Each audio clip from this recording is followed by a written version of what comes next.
kindergarten hat. I don't want to go to kindergarten, Carlos said as he worked in his garden. I won't know anyone there. New friendships blossom in new places, said his mother. What if the bus gets lost? Carlos asked. It won't, said his mother. What if I can't find my teacher? He asked. You will, replied his mother.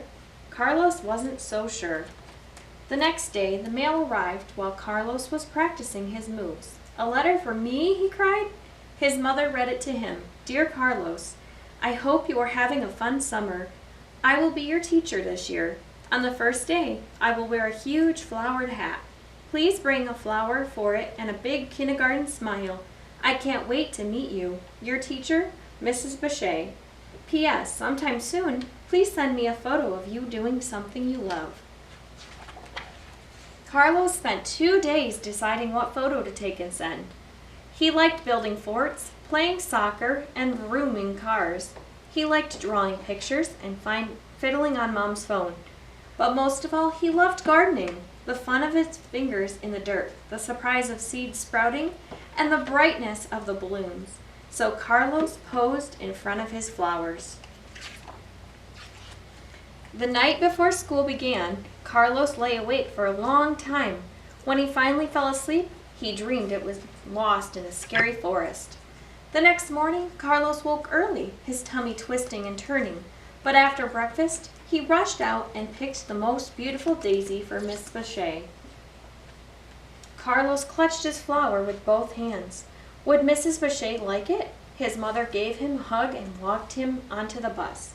Carlos slid in an empty seat and gently set the daisy down. Chatter and laughter filled the air. Everyone seemed to know one another. A lot of the kids were so much bigger than him. When the bus swayed around a corner, he glanced back and saw a boy holding a rose. The boy smiled and nodded. Then Carlos heard a voice. He loves me not. He loves me not. An older girl was plucking petals off a daisy. Carlos looked down. His flower was gone.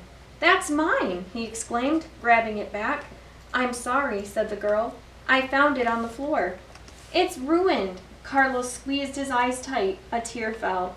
He'd tried poking the petals back in place, but they wouldn't stay. The bus pulled up at school. I'm really sorry, the girl said again. Have a good first day. Carlos slumped. The boy with a rose paused in the aisle. Come on, he encouraged, waving Carlos out. Carlos peered out the window.